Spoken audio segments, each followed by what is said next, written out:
நாங்கள் இந்த ரமலானை எந்த முறையில் கழிக்க வேண்டும் என்பதை சிந்திப்பது ஒவ்வொரு மோமீன்களுடையவும் முஸ்லிம்களுடையவும் கட்டாய கடமையாக இருந்து கொண்டிருக்கின்றது. இலங்கை தாய் திருநாட்டிலே வாழக்கூடிய நாங்கள் மூயின சமூகங்களுடனும் சேர்ந்து வாழ்கின்றோம்.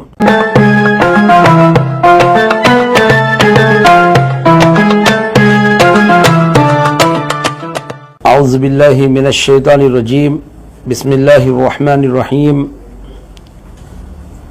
الحمد لله رب العالمين والعاقبة للمتقين وصلى الله على سيدنا محمد صلى الله عليه وسلم وعلى آله وصحبه وسلم.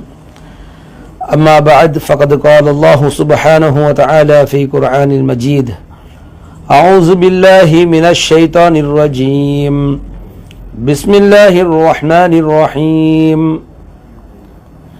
يا أيها الذين آمنوا كتب عليكم الصيام كما كتب على الذين من قبلكم لعلكم تتقون صدق الله المولانا العلي العظيم. எல்லா புகழும் புகழ்ச்சியும் ஏக வல்லவனாகிய அல்லாஹு தஆலாவுக்கு என்றென்றும் உரித்தாகட்டும். ஸலவாத்தும் ஸலாமும் கண்மணி நாயகம் எங்களுடைய உயிரை விட மேலான சய்யிதுனா முஹம்மது ரசூலுல்லாஹி ஸல்லல்லாஹு அலைஹி வஸல்லம் அவர்கள் மீதிலும் அவர்களுடைய பரிசுத்த குடும்பத்தினர்களாகிய அஹ்லுல் பைத்தினர்கள் மீதிலும் பரிசுத்த தோழர்களாகிய அஸ்ஹாபிகள் மீதிலும் என்றென்றும் உண்டாகட்டும். பேரன்புமிக்க அல்லாஹ்வின் நல்லடியார்களே, நாங்கள் இஸ்லாத்தின் ஐம்பெரும் கடமைகளில் ஒன்றாகிய ரமலானை நாங்கள் அடைந்திருக்கின்றோம். ரமலானை அடைந்த நாங்கள் எப்படி எங்களுடைய வாழ்க்கையை இந்த ரமலான் மாதத்தில் அமைத்துக் கொள்ள வேண்டும் என்பதை பற்றி அல்லாஹு தஆலாவும் அவனுடைய இறுதி தூதர் எங்கள் உயிரை விட மேலான முஹம்மது ஸல்லல்லாஹு அலைஹி வஸல்லம் அவர்களும் புனித தீனுல் இஸ்லாமும் மிகவும் சிறப்பாக கற்றுத் தந்துள்ளார்கள். அந்த வகையில் ரமலானை அடைந்துள்ள எங்களுக்கு இந்த ரமலானிலே எங்கள் மீது கடமையாக்கப்பட்ட இந்த ஃபர்லான நோன்பை நாங்கள் பிடிப்பதுடன் இந்த நோன்புகளை நோற்றவர்களாக வாழும் பொழுது நாங்கள் இந்த ரமலானை எந்த முறையில் கழிக்க வேண்டும் என்பதை சிந்திப்பது ஒவ்வொரு மோமீன்களுடையவும் முஸ்லிம்களுடையவும் கட்டாய கடமையாக இருந்து கொண்டிருக்கின்றது. இலங்கை தாய் திருநாட்டிலே வாழக்கூடிய நாங்கள் மூயின சமூகங்களுடனும் சேர்ந்து வாழ்கின்றோம். சிங்களவர்கள், தமிழர்கள், கிறிஸ்தவர்கள் போன்ற எங்களுடைய சகோதர மதத்தார்களுடன் சகோதர சமூகங்களுடன் முஸ்லிம்களாகிய நாங்கள் பல ஆயிரம் வருடங்களையும் தாண்டி இந்த இலங்கை நாட்டிலே நாங்கள் வாழ்ந்து கொண்டிருக்கின்றோம். எனவே ஒவ்வொரு வருடமும் ரமலான் மாதத்திலே எங்களுடைய முஸ்லிம் சமூகம் சிறப்பான முறையில் ரமலான் மாதத்திலே நோன்பை நோற்று கொண்டு இன ஒற்றுமை மத ஒற்றுமையை கருத்தில் கொண்டு நமது சகோதர சமூகத்துடன் அந்நியோன்யமாக நடந்து கொண்டு வருவதை நாங்கள் காணக்கூடியதாக இருக்கின்றது. எங்களுடைய முன்னோர்கள் அந்த காலத்தில் எப்படி சிறப்பான முறையில் நோன்புகளை நோற்று ஏனைய சமூகங்களுக்கு எந்த விதமான தொல்லைகளோ தொந்தரவுகளோ இல்லாமல் மிகவும் அழகான முறையில் இஸ்லாம் கற்றுத்தந்த முறையில் ரமலான் மாதத்திலே நோன்புகளை நோற்று இறைவனுடைய அருளை பெற்றுக் கொண்டார்கள். அந்த வகையில் தற்பொழுது வாழக்கூடிய முஸ்லிம் சமூகமாகிய நாங்களும் அப்பேற்பட்ட ஒரு பாரிய பொறுப்பை நாங்களும் எங்களுடைய உள்ளத்திலே சுமந்து கொண்டு இந்த ரமலானை நல்ல முறையில் நாங்கள் கழிச்சு கொள்ள வேண்டும். சென்ற வருடம் ரமலான் மிகவும் சிறப்பாக அமைந்தது. எங்களுடைய கண்ணியமான உலமா பெருமக்கள், எங்களுடைய சமூகத்திலே சமூக தலைவர்கள், புத்திஜீவிகள் எல்லோரும் ஒவ்வொரு ஊர்களிலும் ஒன்று கூடி பல கலந்துரையாடல்களை வைத்து பல உபன்யாசங்கள் பல பயான் மஜ்லிஸ்களை நடத்தி பல பள்ளிவாசல்களுடைய தர்மகர்த்தாக்கள் எல்லாம் ஒன்று சேர்ந்து நமது சமூகத்தை இஸ்லாமிய கட்டுக்கோப்புக்குள் மிகவும் சிறப்பான முறையில் ரமலானை கழிப்பதற்குண்டான அந்த வழிகாட்டல்களை காட்டிக் கொடுத்தார்கள்.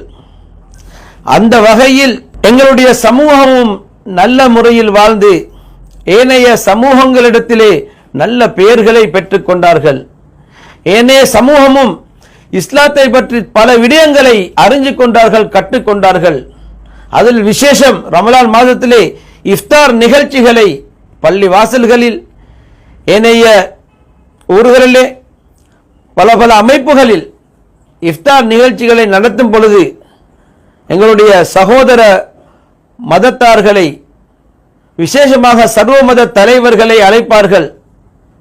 கௌரவ தேரர்மார்களை, அதுபோன்று குருக்கர்மார்களை, ஃபாதர்மார்கள், பாதிரியார்கள், கிறிஸ்துவ மத தலைவர்களை, இவர்களெல்லாம் அழைத்து, அந்த சமூகத்தை சேர்ந்த மக்களையும் அழைத்து அந்த இஃப்தார் நிகழ்ச்சிகளை நடத்தி, அதிலே கண்ணியமான உலமாக்களை அழைத்து மார்க்கத்துடைய விடயங்களை நல்ல முறையில், நோம்பினுடைய சிறப்புகளை நல்ல முறையில் எடுத்து கூறி அந்த இஃப்தாரை மிகவும் ஒரு தவாவுடைய அடிப்படையில் இஸ்லாம் இந்த ரமலானுடைய சிறப்புகளை எந்த அளவுக்கு உன்னதமாக்கி வைத்துள்ளது என்பதையெல்லாம் மாற்று சமூகங்களுக்கு, எங்களுடைய சகோதர சமூகங்களுக்கு நல்ல முறையில் எடுத்து கூறக்கூடிய சந்தர்ப்பம் இந்த ரமலானிலே இஃப்தார் நிகழ்ச்சியினூடாக நாங்கள் பார்த்து கொண்டிருக்கின்றோம்.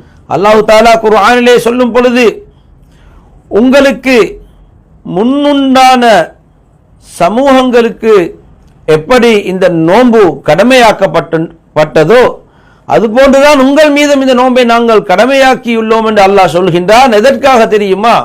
லஅல்லக்கும் தத்தகூன், நீங்கள் இறையச்சம் உள்ளவர்களாக, தக்வாதாரிகளாக ஆக வேண்டும் என்பதற்காக வேண்டித்தான் இந்த நோன்பை உங்கள் மீது அல்லாஹ் தஆலா கடமையாக்கி இருக்கின்றான். எனவே நோன்பை பிடிச்சு கொண்டிருக்கக்கூடிய நாங்கள், எங்களிடத்திலே இறையச்சம் வராவிட்டால், தக்வா ஏற்படாவிட்டால் நிச்சயமாக நாங்கள் நஷ்டவாதிகளாகி விடுவோம். தக்வாவுக்கு பல வரை விலக்கணங்கள் இருக்கின்றன. அந்த அடிப்படையில் தக்வாவினுடைய சில விடயங்களை நாங்கள் எடுத்துக்கொண்டால், ரமலான் மாதத்திலே நோன்பை நாங்கள் நோற்றால் லஅல்லக்கும் தத்தக்கும் அல்லாஹ் சொல்கின்றான், நீங்கள் தக்வாதாரிகளாக இறைச்சம் உள்ளவர்களாக ஆகுவதற்காகத்தான் நோன்பு உங்களுக்கு நான் கடமையாக்கி இருக்கின்ற அல்லாஹ் சொன்னால், நாங்கள் இந்த நோன்பை நோற்றுக்கொண்டு தக்வா உள்ளவர்களாக நடந்து கொள்ளாவிட்டால், மக்களுக்கு நாங்கள் அன்பு காட்ட வேண்டும், அவர்களுக்கு நாங்கள் பாசம் காட்ட வேண்டும், அவர்களுக்கு நாங்கள் உதவ வேண்டும். ஏழை எளியோர்கள் வந்து உதவி கேட்டால் நாங்கள் முகங்களை திருப்பிக் கொள்ளாமல் அவர்களுக்கு முடிஞ்ச உதவிகளை நாங்கள் பண்ண வேண்டும். இன்று நமது சமூகத்தில் நாங்கள் பார்க்கின்றோம், சில முதலாளிமார்கள் அவர்களுடைய தொழில் செய்கிற இடத்திலே இருக்கின்றார்கள்.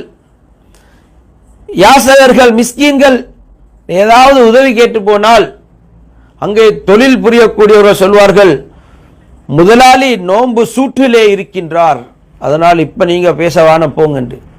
நோன்பை பிடிச்சு கொண்டு ஒரு மனிதன் நோன்பு சூடுண்டா சூட்டில் இருக்கிறான், கோவத்தில் கோவப்படுவார். இப்ப அவரோட பேசினா நோன்பை பிடிச்சு கொண்டு ஒரு மனிதனிடத்திலே கோபம் வந்தால் அங்கே தக்குவா இல்லை என்று தான் அர்த்தம். கண்மணி நாயகம் ஸல்லல்லாஹு அலைஹி வஸல்லம் அவர்கள் சொல்லியிருக்கிறார்கள், எங்கே கோபம் வருகின்றதோ அங்கே ஷைத்தான் இருக்கின்றான் என்று. அந்த அடிப்படையில் நாங்கள் கோபம் உள்ளவர்களாக இருக்கக்கூடாது. கோபம் வந்தால் நாங்கள் அதை அடக்கிக் கொள்ள வேண்டும். ரசூல் ஸல்லல்லாஹு அலைஹி வஸல்லம் அவர்கள் சொல்லியிருக்கின்றார்கள், ஒரு மோமினுக்கு, ஒரு முஸ்லிமுக்கு கோபம் வராவிட்டால் அவன் கழுதைக்கு சமம். கோபம் வந்து அதை வெளியாக்கினால் அவன் ஷைத்தானுக்கு சமம்.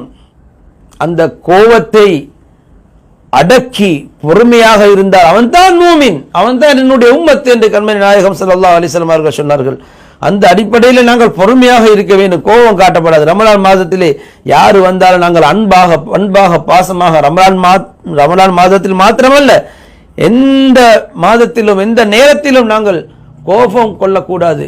கோபத்தை நாங்கள் அடக்குபவர்களாக இருக்க வேண்டும். நோன்பை பிடிச்சு கொண்டு நாங்கள் கஷ்டப்படுகின்றோம், பசியில் இருக்கின்றோம், தாகத்தில் இருக்கின்றோம். இந்த நேரங்களில் அல்லாஹ்வுக்காக வேண்டித்தான் நாங்கள் இருக்கின்றோம். அந்த நேரங்களில் யாராவது உதவி கேட்டால் நான் கஷ்டப்பட்டு கொண்டிருக்கிற நோன்பு பிடிச்சு கொண்டு உனக்கு உதவி தேவைன்னு சொல்லி ஏசப்படாது. சலாம் சென்னால் வாலைக்கும் சலாம் பதில் செல்லாமல் செல்ல வைக்கிற நோன்பு ஆள் வைக்கிற அவங்களுக்கெல்லாம் சலாம் சொல்லி கொண்டிருக்கிறோம். இப்படியெல்லாம் நாங்கள் பேசப்படாது. மிகவும் அன்பாக இதெல்லாம் தக்வாவுக்கு சம்பந்தப்பட்ட விடயங்கள். அதுபோல் நாங்கள் உதவ வேண்டும் எல்லோருக்கும். யாராக இருந்தால் நாங்கள் அவர்களுக்கு அன்பு காட்ட வேண்டும். மற்ற நோன்பு காலங்களில் நாங்கள் எங்களுடைய சகோதர மதத்தார்கள் பல ஊர்களிலும் பின்னி பிசங்கி வாழ்ந்து கொண்டிருக்கின்றார்கள். எங்களுடைய முஸ்லிம் சமூகத்துடன் முஸ்லிம்களாகிய நாங்கள் இரவு காலங்களில் அவர்களுக்கு தொந்தரவு உள்ளவர்களாக இருக்கப்படாது. அயல் வீட்டார்களை தொந்தரவு செய்பவர்களை ரசூல் ஸல்லல்லாஹு அலைஹி வஸல்லம் அவர்கள் விரும்பவில்லை. அயல் வீட்டாருக்கு தொந்தரவு கொடுப்பவர்கள் எனது சமுதாயத்தை சேர்ந்தவன் அல்ல என்று ஸல்லல்லாஹு அலைஹி வஸல்லம் அவர்கள் சொல்லியிருக்கிறார்கள்.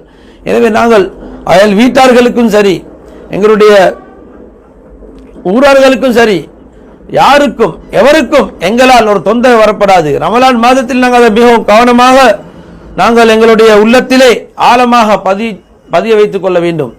ரமலானில் முடியுமான வரையில் அமல் இபாதத்துகளை செய்து கொள்ள வேண்டும். அதனூடாக அல்லாஹ்வுடைய அருளை நாங்கள் பெற்றுக்கொள்ள வேண்டும். இந்த நோன்பு யாருக்குரியது? அல்லாஹ் தஆலா சொல்கின்றான், அஸ்ஸௌமு லீ வ அனா அஜ்ஸி பிஹி. இந்த நோன்பு எனக்குரியது அல்லாஹ் தஆலா சொல்கின்றான். இதற்கான இந்த நோன்புக்கான கூலியை நானே வழங்குகின்றேன் என்று அல்லாஹ் தஆலா சொல்லியிருக்கின்றான். அந்த அடிப்படையில் நோன்பை நோற்ற நாங்கள் இதுக்கான கூலியை அல்லாஹ் எங்களுக்கு தர காத்திருக்கின்றான். எனவே நாங்கள் நோன்பாளிகளாக இருக்கும் காலங்களில் நல்ல அமல் இபாதத்துகள் செய்து கொண்டு, குர்ஆன் திலாவத்துகளை ஓதிக்கொண்டு, வணக்க வழிபாடுகளிலே எங்களுடைய காலங்களை கழிச்சு கொள்வதோடு எங்களுடைய சமூக மக்களுடனும் அன்புடனும் ஆதரவுடனும் பாசத்துடனும் நடந்து கொள்ள வேண்டும். ஏனைய சமூகங்களுடனும் மிகவும் கருணையுடன் இரக்கத்துடன் நடந்து கொள்ள வேண்டும்.